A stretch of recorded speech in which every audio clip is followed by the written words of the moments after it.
Assalamualaikum warahmatullahi wabarakatuh. Waalaikumsalam warahmatullahi. Di kelompok gue sih kelompok 3 ya. Kelompok 3.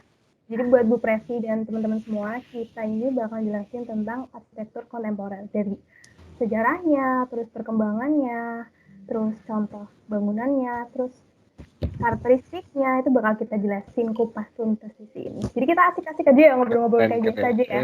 Ya nggak sih? Oke, siap. Oke, siap. Mantap.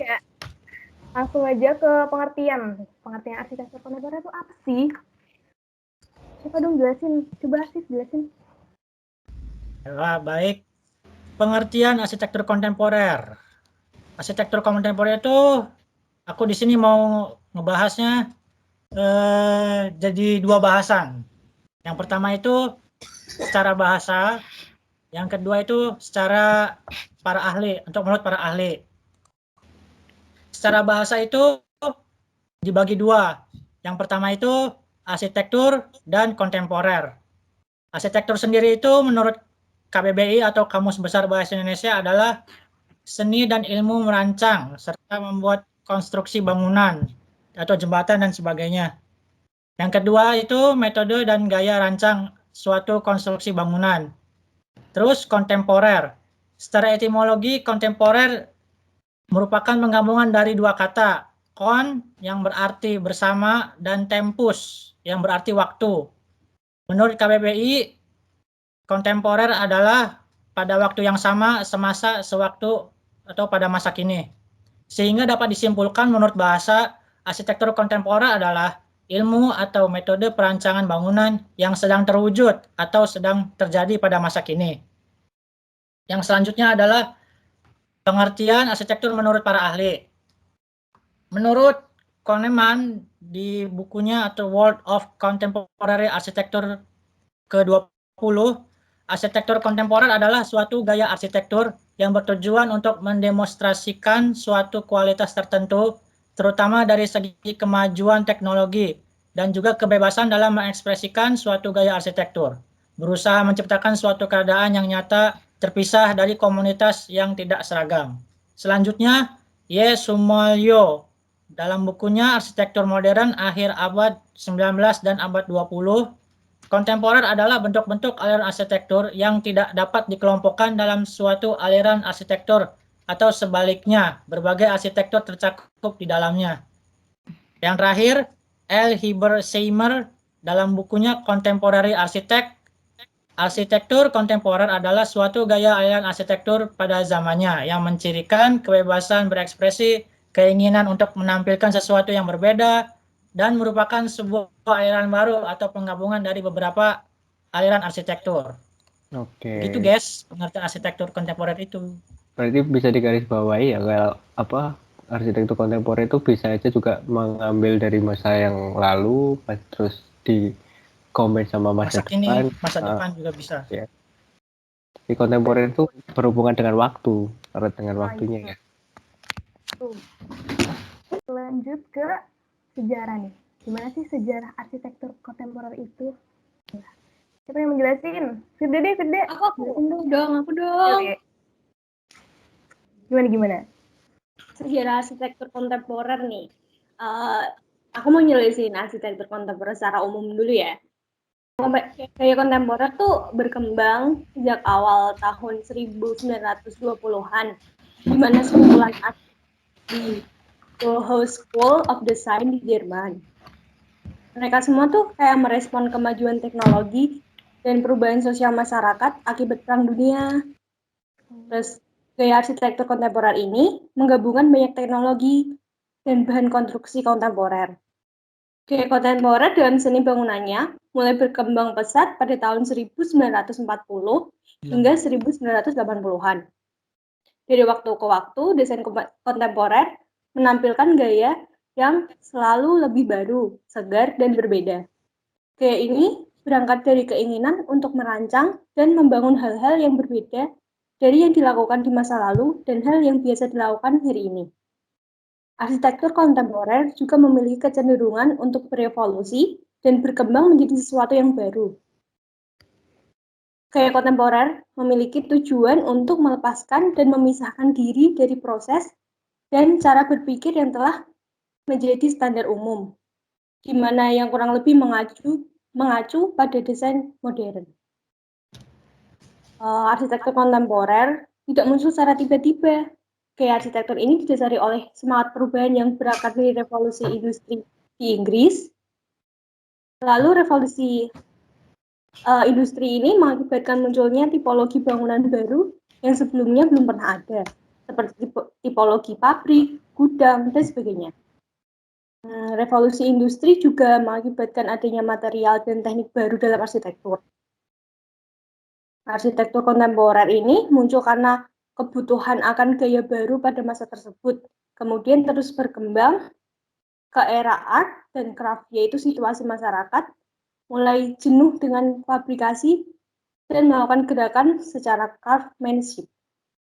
Arsitektur kontemporer berlanjut ke era perkembangan seni, seperti kubisme, futurisme, dan neoplatisme.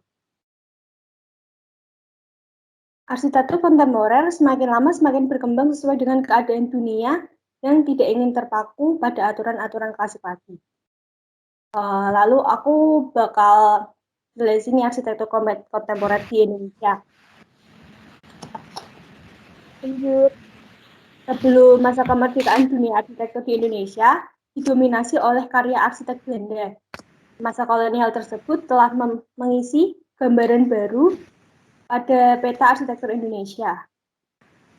Kesan tradisional dan vernakuler serta ragam etnik di negeri ini diusik oleh kehadiran pendatang yang membawa arsitektur-arsitektur di Indonesia. Pada awal 1990, ditandai dengan postmodernisme pada bangunan umum dari komersil di Jakarta dan kota besar lainnya. Hadirnya kontribusi signifikan dari para arsitek muda yang berusaha menghasilkan desain yang khas dan inovatif. Di antaranya adalah mereka yang terhimpun dalam kelompok yang sering dianggap elitis, yaitu Arsitek Muda Indonesia yang biasanya disebut AMI, dengan moto semangat, kritis, dan keterbukaan. AMI juga didukung oleh kelompok-kelompok muda arsitek lainnya di Medan, di Malang, dan di Surabaya, serta di Manado. Untuk menciptakan iklim yang kondusif bagi usaha kreatif di kalangan arsitek praktisi, Ikatan Arsitek Indonesia juga mulai memberikan penghargaan desain untuk berbagai kategori tipe bangunan. Karya-karya arsitektur yang memperoleh penghargaan dimaksudkan sebagai tolak ukur bagi pencapaian desain yang baik dan sebagai penghargaan arus bagi apresiasi arsitektural yang lebih tinggi. Sekarang, arsitek kontemporer Indonesia dihadapkan pada situasi paradoksikal. Bagaimana melakukan modernisasi sambil tetap memelihara inti dari identitas budaya. Karya-karya kreatif dan kontemporer kini menjadi tonggak baru dalam perkembangan arsitektur Indonesia. Dengan demikian, dan isu baru menjadi tantangan arsitek muda seiring pergerakan AMI memberikan semangat modernisme baru yang lebih sensitif terhadap isu katolitas dan perubahan paradigma arsitektur di Indonesia. Itu. Berarti ini ya, secara sadar nggak sadar tuh perkembangan arsitektur di kontemporer di Indonesia tuh terpengaruh dari penjajahan zaman dulu ya? Betul banget. Kita sudah membahas tentang sejarah arsitekturnya, dan ketika kita membahas soal sejarah ini pasti nggak jauh-jauh dari perkembangan arsitekturnya. Nah, perkembangan arsitektur kontemporer itu seperti apa sih? Gitu. Bahwa arsitektur kontemporer itu berkembang dari pemikiran dan kolaborasi dari beberapa style arsitektur yang ada gitu. Jadi sebenarnya arsitektur kontemporer itu adalah suatu penggabungan antara dua atau lebih style yang saat ini ada, seperti itu. Biasanya dia juga bisa menggabungkan terkait dengan sejarah yang ada atau kondisi iklim yang ada dan lain sebagainya.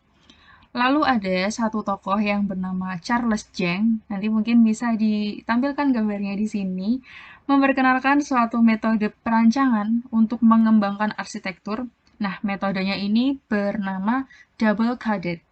Nah, apa sih itu? Teori ini menjadi cikal bakal adanya arsitektur kontemporer gitu, di mana dalam mendesain namanya juga double gitu. Kita tidak hanya terpaku pada satu style, namun dua atau lebih kayak gitu, tergantung faktor-faktor yang ada di sana, seperti itu, faktor-faktor yang mempengaruhi. Nah, bangunan itu dikatakan sebagai bangunan kontemporer karena apa sih gitu. Nah, yang pertama itu karena ekspresi bangunannya subjektif, yang artinya makna yang dihasilkan dari sebuah bangunan merupakan hasil dugaan dari setiap orang yang melihat dan menilainya. Pada studi kasus ada bangunan Masjid Raya di Sumber, bisa ditampilkan juga gambarnya di sini, karya Bapak Ridwan Kamil. Itu ada dua sudut pandang atau mungkin ada lebih, cuman yang saya tahu ada dua. Itu yang pertama, ada orang memandang bahwa bentuk atapnya itu terinspirasi dari rumah khas atau rumah adat dari Sumatera Barat. Nah, perspektif yang kedua nih adalah itu menggambarkan 4 suku Quraisy yang sedang memindahkan batu Hajar Aswad ke Ka'bah yang barusan direnovasi. Jadi 4 sudut itu melambangkan 4 suku Quraisynya, seperti itu. Jadi mereka mengangkat batu Hajar Aswadnya itu di selembar kain dan mereka memegang di sudut-sudutnya itu, gitu. Nah, yang kedua adalah kontras dengan lingkungan sekitar. Jadi bangunan kontemporer itu ketika kita perhatikan ya, dia itu pasti mempunyai bentuk yang berbeda gitu dari lingkungan sekitarnya. Jadi langsung terlihat, oh itu bangunan kontemporer ya gitu. Dimana memang dalam tahap desainnya arsitektur kontemporer itu memiliki 2 atau lebih referensi style gitu. Jadi dia bisa lebih hidup dan bisa lebih memiliki nuansa yang berbeda dari bangunan-bangunan sekitarnya, seperti itu. Lalu yang ketiga adalah arsitektur kontemporer itu sebenarnya memiliki style yang simple namun kuat gitu, sederhana namun kuat. Dan yang keempat juga dia mempunyai image yang kuat. Nah, biasanya itu terlihat pada permainan bayangannya, shadow line atau sudut kemiringan atap seperti itu. Nah, oke. Mungkin untuk perkembangan seperti itu penjelasannya. Oke, jadi tadi Kak semua udah jelasin kan, gimana sih perkembangan arsitektur kontemporer itu, dan pasti kita di sini bertanya-tanya, apa sih ciri-ciri gitu, karakteristik dari arsitektur kontemporer itu? Jadi kalian ada yang tahu nggak? Coba siapa yang jelasin? Mungkin aku coba jelasin kali ya. Oke, Wina. Oke, bentar. Boleh. Di sini tuh ada kurang lebih 7 karakteristik dari arsitektur kontemporer itu sendiri. Yang pertama itu ada lengkung atau melengkung. Gaya arsitektur itu umumnya mengambil pola garis lurus, maka dalam arsitektur kontemporer ini tuh terutama pada bagian eksterior ya, kebanyakan mengambil bentuk melengkung atau garis melengkung. Namun gak sedikit juga yang akhirnya memilih untuk mengombinasikan antara garis lurus dan lengkung ke dalam bagian arsitektur agar terlihat menarik. Nanti bisa dilihat contohnya di sini. Yang kedua ada palet warna yang netral dan tegas. Jadi hampir serupa dengan warna yang biasa ditemukan pada desain minimalis. Namun untuk arsitektur kontemporer ini biasanya lebih menonjolkan desain dengan warna yang solid seperti merah, kuning, dan juga jingga. Lalu yang ketiga ada komposisi ruang mengalir. Karena penggunaan garis lengkung yang dominan, tampilan gaya ini terlihat sangat dinamis dan mengalir secara visual. Arsitektur kontemporer memungkinkan terciptanya komposisi ruang yang berbeda dari umumnya berbidang datar. Bahkan bisa bereksperimen lebih kreatif dengan bentuk ruang asimetris. Ruangan dibiarkan terbuka dan terlihat lapang dengan sekat-sekat yang minimal.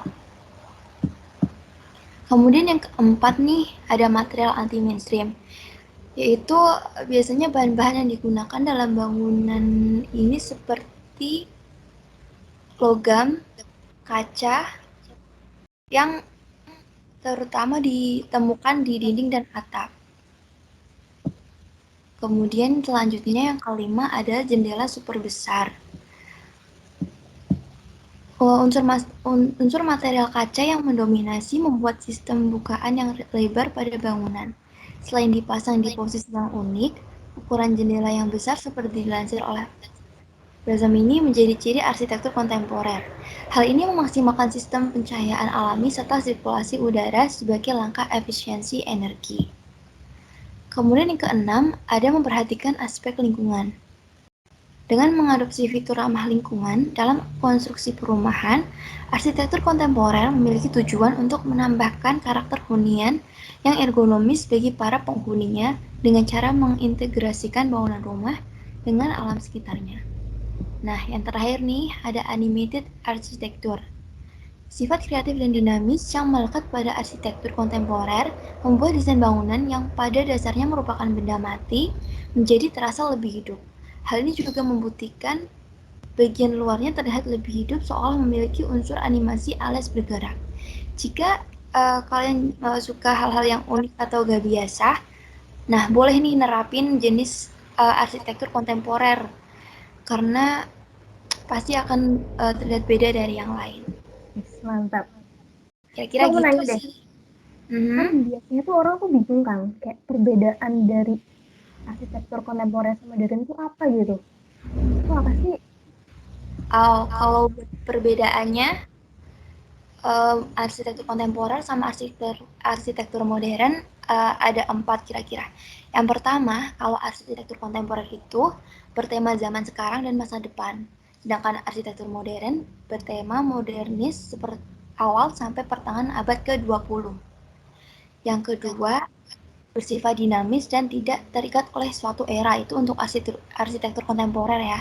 Untuk arsitektur modern sendiri yaitu bersifat lebih statis, berkembang pada masa pre-industrial.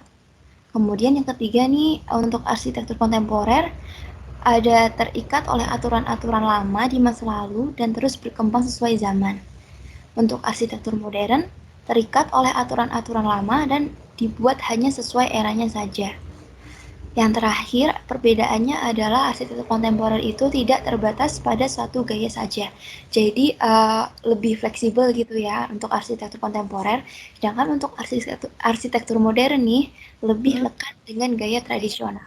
Gitu kira-kira guys. Berarti ya kesimpulannya arsitektur kontemporer itu keywordnya tuh masa ya, waktu ya, dan nggak kayak terpaku pada satu konsep aja, bisa kayak banyak gitu arsitektur kontemporer. Lebih fleksibel sih untuk kontemporer. Oke. Kita lanjut ke contoh-contoh bangunan yang mengusung konsep kontemporer itu apa aja sih gitu kan. Dan ini kita ke dunia aja ya contoh bangunannya. Itu kira-kira ada apa aja sih di dunia ini yang mengusung konsep arsitektur kontemporer gitu?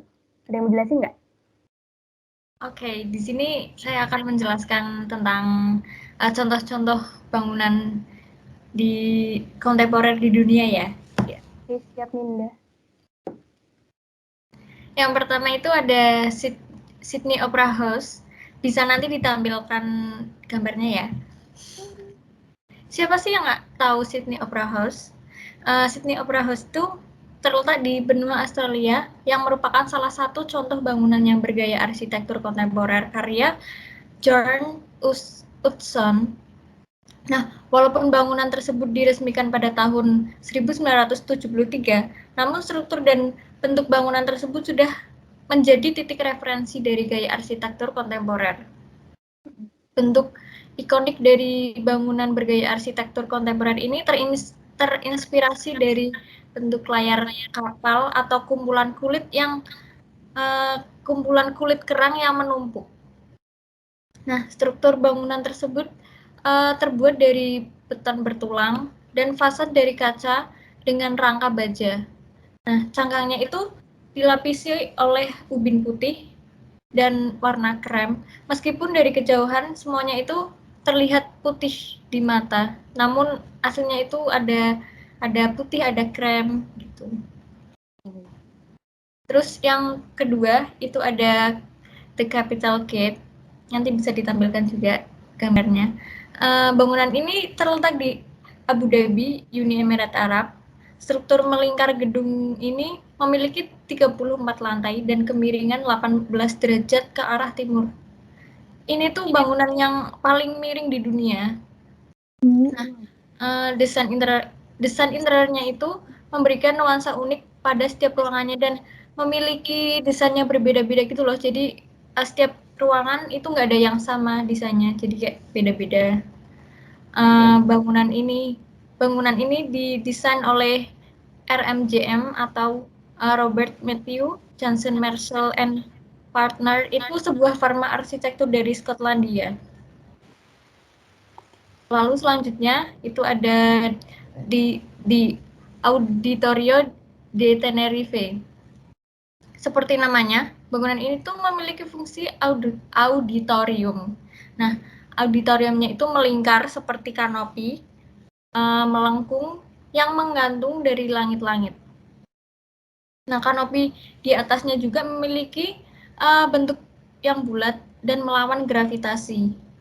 Nah, auditorium ini berada di kota Santa Cruz de Tenerife, Spanyol. Santiago Calatrava itu seorang arsitektur Spanyol yang sukses merancang bangunan ini. Iya sih, bener sih. Kalau Santiago Calatrava tuh Iya. keren Pol. Mantap. Kontemporer. Nggak diragukan lagi sih. Keren Pol. Ya. Lalu yang selanjutnya itu ada Museum Guggenheim. Nah, Museum Guggenheim ini di Bilbao, Spanyol, adalah contoh klasik dari bentuk arsitektur kontemporer. Museum ini adalah salah satu karya yang paling dikagumi dalam arsitektur kontemporer di dunia. Bangunan karya Frank Gehry ini telah diakui sebagai momen sinyal dalam budaya arsitektur. Nah, kurva pada bagian luarnya dimaksudkan untuk tampak acak dan keacakan kurva ini dirancang untuk menangkap cahaya. Jadi cahayanya itu alami gitu loh, menggunakan cahaya alami. Dan material yang digunakan itu terbuat dari titanium yang biasanya digunakan untuk membuat pesawat terbang. Nah, ini digunakan untuk bangunan yang bisa kuat dan tahan ratusan tahun. Mahal nih, pasti mahal nih. Kalau murah nggak jadi bangunan momen sinyal dalam budaya arsitektur dong. Ya juga sih benar. Yang terakhir ini saya akan menjelaskan dengan dari Jewish Museum Berlin. Nah, karya Daniel Libeskind ini dibangun di atas lahan 15.000 meter persegi. Bentuk massa dari Jewish Museum Berlin ini merupakan bentuk dari simbol bintang Daud yang dipecah-pecah kemudian disatukan kembali dalam perwujudan yang berbeda. Seperti nanti ditampilkan gambarnya, bisa dilihat sendiri ya. Fasad bangunan ini terbuat dari panel seng dengan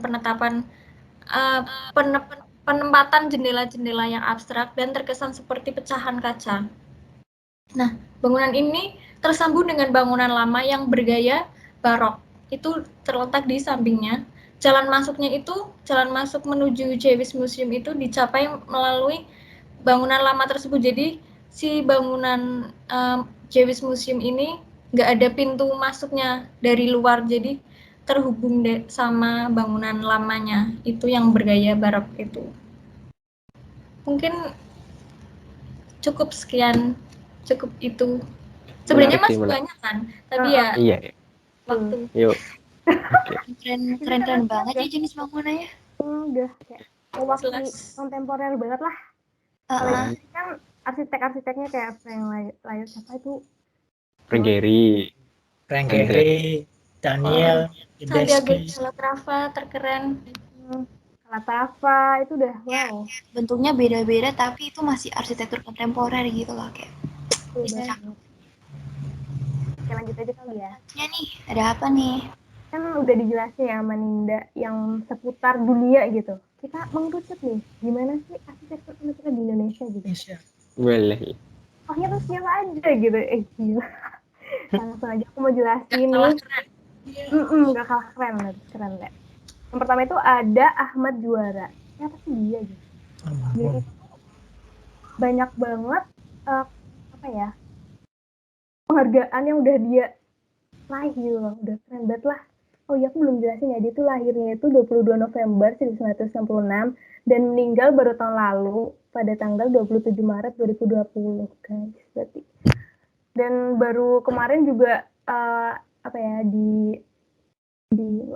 skip lanjut aku menjelasin tenang. penghargaan. Ya anjir nih baru Baca screen call. Oke, aku menjelasin penghargaan apa aja sih yang udah diraih sama Ahmad Juara ini. Nah, jadi tuh dia tuh pernah menduduki posisi sebagai ketua IAI tingkat pusat, guys. Dan dia tuh pernah juga memegang jabatan di IAI Jakarta sebagai apa? Sebagai ketua Badan Sistem Informasi Arsitektur di tahun 2000 sampai 2002. Nah, abis itu nih, dia itu juga menduduki sebagai ketua Badan Keprofesian pada tahun 2003 sampai 2006. Itu masih banyak banget jabatan-jabatan yang dia yang dia inilah pokoknya. Nah, terus apa aja sih dia pernah terlibat apa aja di dunia arsitektur di Indonesia itu? Yang pertama, dia tuh pernah terlibat dalam Modern Asian Architecture Network atau yang disingkat sebagai MAAN dan diangkat menjadi wakil koordinator MAAN Indonesia tahun 2000. Nah, dia juga pernah nih bekerja di Pacific Andika Internusa atau disingkat PAI tahun 92 sampai 98. Nah, dia itu sekarang ini ya, sampai sekarang itu mendirikan perusahaan konsultan yang namanya itu Juara sama dengan istrinya. Ini siapa namanya? Wendy Juara. Dan selama dia berkarir di dunia arsitektur ini, dia tuh ya udah aku jelasin, dia tuh udah meraih banyak banget penghargaan, coy. Antara lain apa nih? Di IAI Award, dia menangin Citation Award di tahun 2002 sebagai penghargaan ketiga market terbaik dari International Architecture Biennale Rotterdam. Lanjut, ada penghargaan utamanya lagi tuh ada di IAI Award pada tahun 2008. Nah, ini nih yang jadi ikon dari karyanya dia itu, Rumah Baja Wisnu. Nah, rumah ini nih yang nganterin si arsitek Juara ini tuh jadi terkenal banget gitu lah, populer banget dan disegani sama kalangan arsitek di arsitek Indonesia dan dunia juga. Dan dia tuh juga pernah diminta sebagai technical reviewer untuk sejumlah ajang penghargaan seperti PAM Awards, terus ada Aga Khan Award, terus ada lagi nih Museum of Handicraft Paper di Yunnan, China, terus ada Aga Khan Award for Architectural Science di tahun 2016. Banyak banget lah pokoknya penghargaan yang udah dia capai gitu dan dan jabatan-jabatan yang dia pegang gitu selama jadi arsitek gitu. Nah, kenapa sih si arsitek Ahmad Juara ini tuh termasuk arsitektur kontemporer? Kan tadi udah dijelasin kan sama Winas ciri-cirinya, karakteristik arsitektur kontemporer itu apa aja. Nah, si arsitektur Juara ini yaitu dia tuh juga menggunakan material yang anti mainstream gitu. Nah, kebanyakan tuh pakai kaca, logam gitu-gitu guys. Dan dia tuh juga menerapkan kayak jendelanya tuh yang lebar, terus juga dia juga memperhatikan aspek lingkungannya juga, terus juga warnanya tuh netral, dan kan tadi dia pakai baja gitu ya, pakai baja dan material warna-warna materialnya juga warna material yang netral gitu warna materialnya. Nah, ciri-ciri dari karyanya itu dia tuh mengekspresikan visual yang unik kan, tadi kontemporer tuh unik dan berkarakter gitu. Dan dia tuh sangat memperhatikan hubungan-hubungan ruang dan sirkulasi, jadinya tuh kayak menyenangkan gitu loh hubungan antara ruangnya itu. Dan dia tuh juga sangat memperhatikan aspek konstruksi dan detail arsitekturnya gitu guys. Dan karya-karya yang terkenal ya, ini aku contohin 2 aja. Yang pertama itu ada Sugiarto Steel House. Dia tuh di bangunan ini dia tuh menciptakan bangunan yang memainkan warnanya. Nanti dilihat gambar. Dia tuh mainin warna di situ dan menggunakan material baja dan menggunakan struktur besi, terus menggunakan papan metal, dan itulah pokoknya yang udah dijelasin karakteristiknya dia banget gitu, yang pakai baja gitu. Yang kedua itu ada yang tadi yang mengantar dia jadi populer, yaitu Wisnu and Dari House. Itu adalah rumah baja, guys. Ini udah sih yang baja dari Ahmad Juara. Kalian pernah dengar nggak arsitek ini? Pernah lah. Sebenarnya kalau Pak Ahmad Juara sendiri kan apa ya? Emang sebagian hidupnya tuh didedikasikan sebagai ini sih apa perkembangan arsitek di Indonesia kayak gitu. Jadi ya siapa sih yang sekarang yang nggak tahu almarhum Pak Juara tuh emang kebangetan sih kalau emang nggak tahu lah ya. Apa ya dia tuh beliau Di eranya Pak Ahmad Juara juga tuh pernah ikut juga kami itu ya arsitek muda Indonesia. Di situ yang apa ya jadi pengubah fundamentalnya arsitek perkembangan arsitek di Indonesia sih. Jadi setelah tahun 1998 kan mungkin habis kerusuhan kayak gitu muncullah beberapa arsitek yang keren-keren lah. Termasuk yang mau tak jelasin habis ini nih ada Pak Andra Matin. Ada yang tahu kan Pak Andra Matin siapa nih? kenal banget, nggak ada. kenal banget, Tahu dong, masa nggak tahu tahu? banget lah, gila masa nggak tahu. Iya, tahu Jelasin dong, Mas. Pak Andra Matin ini apa ya? Tokoh arsitek Indonesia yang kontemporer banget lah pokoknya. Ini tak kenalin ya kalau ya ada yang belum tahu, namanya Pak Andra Matin yang bernama asli Pak Isandra Matin Ahmad. Beliau lahir di Bandung 16 Agustus 1962. Beliau pernah mengenyam pendidikan arsitekturnya di Universitas Katolik Parahyangan Bandung pada tahun 1988. Pak Andra Matin sendiri sebenarnya bukan pure dari arsitek aja, dia juga mendedikasikan dirinya sebagai dosen, yaitu ada di UI, di ITB, pokoknya keren-keren banget lah pokoknya universitas yang diajar sama Pak Andra Matin ini. Saya sendiri juga udah pernah bertemu secara virtual sih sama Pak Andra Matin waktu saya sama teman-teman saya ikut sayembara itu dicuri sama Pak Andra Matin juga. Pokoknya orangnya best lah pokoknya. Terus untuk Pak Andra Matin sendiri sih karakternya sebenarnya setiap proyek itu tuh berbeda-beda gitu loh. Tapi kalau secara garis besarnya desain Pak Andra Matin sendiri tuh kontemporer juga. Jadi kalau apa ya, Pak Andra Matin tuh melihatnya secara fungsional, jadi semua bangunannya desainnya itu berfungsi dengan sempurna kayak gitu. Terus kalau pengolahan dari pengamatan energi juga diperhatikan juga, secara estetikanya dipikirkan dengan matang kayak gitu.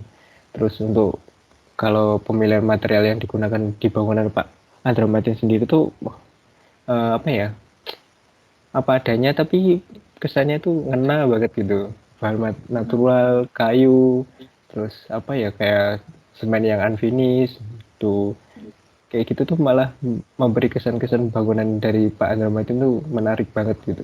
Jadi ada apa ya, kalau di film apa di media hiburan itu ada plot twistnya. Kita melihat apa namanya bangunan itu ada sesuatu yang nggak terduga gitu. Terus ini mungkin habis ini tak kasih tahu nih contohnya beberapa bangunan dari Pak Andra Matin yang terkenal. Editor tolong ditampilin ya, yaitu ada AM House. Ini adalah rumah dari Pak Andra Matin sendiri. Di sini tuh pembangunannya aja tuh sampai 6 tahun guys, bayangkan membuat sesuatu rumah tinggal itu sampai 6 tahun lamanya. Dan itu cuma 2 lantai. Nah di sini tuh semua kemampuan dari Pak Andra Matin apa ya diterapkan di rumah beliau ini. Ini letaknya di Bintaro Jakarta. Nah di sini kan kita lihat nih materialnya dari semen, jadi apa adanya banget, nggak di finishing. Tapi kalau dilihat tuh bikin enak lah pokoknya di mata. Terus untuk secara konsepnya kan di lantai 1 tuh nggak ada sekatnya sama sekali. Jadi kita bisa ngelihat apa ya, antara perpaduan dari rumah dengan kondisi lingkungannya itu menyatu banget gitu. Terus kita lihat juga di belakang fasad yang di lantai 2 itu juga penggunaan kaca lebar. Jadi termasuk apa ya, karakteristik dari kontemporer kan juga penggunaan kaca-kaca yang lebar tuh. Nah itu juga ada di rumah AM House ini. Terus apa ya, kalau secara material juga yang unik kayak gitu, pakai kayu ulin sama semen doang, nggak di finishing kayak gitu. Terus yang kedua nih, editor tolong tampilin lagi Masjid Tubaba namanya. Ini masjid di Tulang Bawang Barat, ini di Sumatera ini tempatnya. Ini masjid tingginya 30 meter guys, tapi cuma satu lantai. Dan dikiranya di sini itu tujuannya dari 30 meter itu supaya apa ya, sirkulasi di dalam tuh tetap enak, tetap adem kayak gitu. Terus di sini tuh ada lubang-lubang cahaya tuh berjumlah 30, katanya secara filosofinya kan 30 kan jumlah juz di Al-Quran tuh 30. Jadi keren banget sih ini. Simple sih emang desainnya karena tapi kontemporer banget. Terus ini sih masterpiece kalau menurutku tentang kontemporer tuh ada bangunan Potato Head yang ada di Seminyak Bali. Di editor. Nah, kalau di sini tuh yang definisi karakteristik dari kontemporer itu semua ada lengkap di bangunan ini. Mulai dari apa ya, coba nih tak lihat ini di atas lagi. Ada apa, bentuk yang lengkung itu di sini juga kental sekali. Jadi fasadnya itu udah melengkung, itu juga ciri-ciri dari apa namanya, kontemporer. Terus palet warna netral dan tegas. Ada yang beberapa di tempat di posisi di bangunan ini tuh palet warnanya juga netral, tapi ada juga yang bikin kita melek gitu kalau lihat bangunannya. Jadi ada warna yang tegas juga. Terus komposisi ruangnya tuh mengalir banget, benar-benar mengalir gitu. Jadi antara ruangannya tuh enak di apa ya, sirkulasinya gitu. Terus kalau materialnya anti mainstream, karena di sini pun gimana nggak anti mainstream coba. Ini kumpulan dari jendela zaman dulu kayak gitu, terus dijadiin fasad, kan ngeri juga nih orang. bisa apa ya, ngumpulin pintu sebanyak ini dan dijadiin fasad, itu kan out of the box banget kan, anti mainstream banget gitu. Iya bener. Dan apa ya, aspek lingkungan ini juga kalau dilihat-lihat kan ini di pinggir pantai kan, jadi suatu point of view yang menarik banget kalau kita ke pantai di Seminyak sana. Ya itu sih guys yang bisa aku share ke kalian tentang Pak Andromatin. Keren banget ya. Gak kalah kerennya sama yang ada di dunia nih. Bersaing banget ya arsitek Indo sama arsitek dunia. Ya. Kalau kontemporer yang ada di Indonesia tuh masih apa ya, berhubungan erat dengan budayanya kita juga gitu. Enggak. Lokalitas. Betul. Bangga banget deh. Mantap. Kayaknya pembahasannya udah ya. Udah capek ya guys. Oh, dari kita kupas tuntas dari sejarah sampai tokoh gitu loh. Dan ada yang mau jelasin nggak? Apa sih kesimpulan yang bisa kita dapet gitu dari penjelasan hari ini gitu? Aku mulai dulu deh ya. Jadi yang aku tangkap tuh inti dari gaya arsitektur kontemporer itu lebih ke masa itu.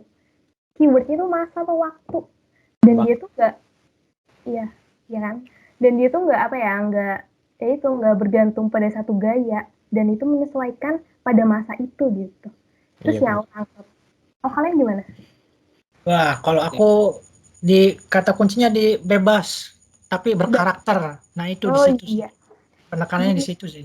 Bebas dan berkarakternya itu. Ini. Yang lain. Kalau aku sih never get old ya.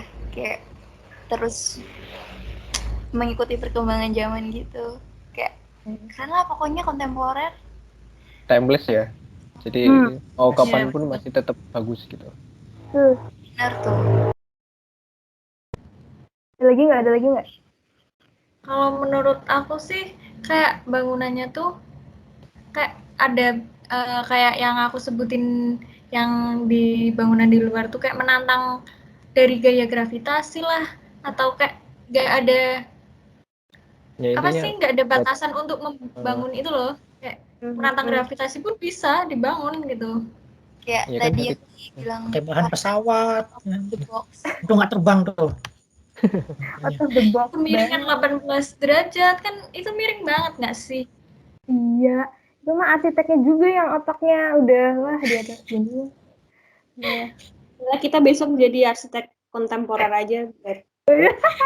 Siap-siap. Gitu. ya Promosi. semoga kita bisa sih jadi arsitek-arsitek yang kita sebutin tadi, contoh-contoh bangunan yang kita bisa menghasilkan kayak gitu kan ya keren juga. The next Ahmad Juara dan Anda Martin ya kan. Yes. Dua legend. Mantap. Udah nggak ada lagi nih. Udah Udah ya, cukup ya. udah bosan yang dengerin. Ini bosan ya. Semoga inti dari Nanti semuanya bisa tersampaikan, ya guys. Oke. Betul. Tersampaikan dengan menyenangkan Jadi juga ya guys ilmu. ya, nggak bosan. Betul banget. Oke, jadi kayaknya gimana? Semoga yang denger ini gak bosen gitu loh. Dengerin ocehan Baca. kita yang seru kan ya, ocehan kita sebenarnya. Enggak lah ya bosan. Kalau bosan kebangetan lah. Oke. Kayaknya perlu kita akhiri guys, karena durasi sangat terbatas gitu. Oke. Ya. Jadi untuk Bu Presi dan teman-teman semua, semoga ya itu ya pesannya tersampaikan, ilmunya juga kalian serap dengan baik. Kayaknya udah sekian dari kami. Terima kasih. Assalamualaikum warahmatullahi wabarakatuh. Terima kasih Bye-bye. guys. Dadah. Terima kasih.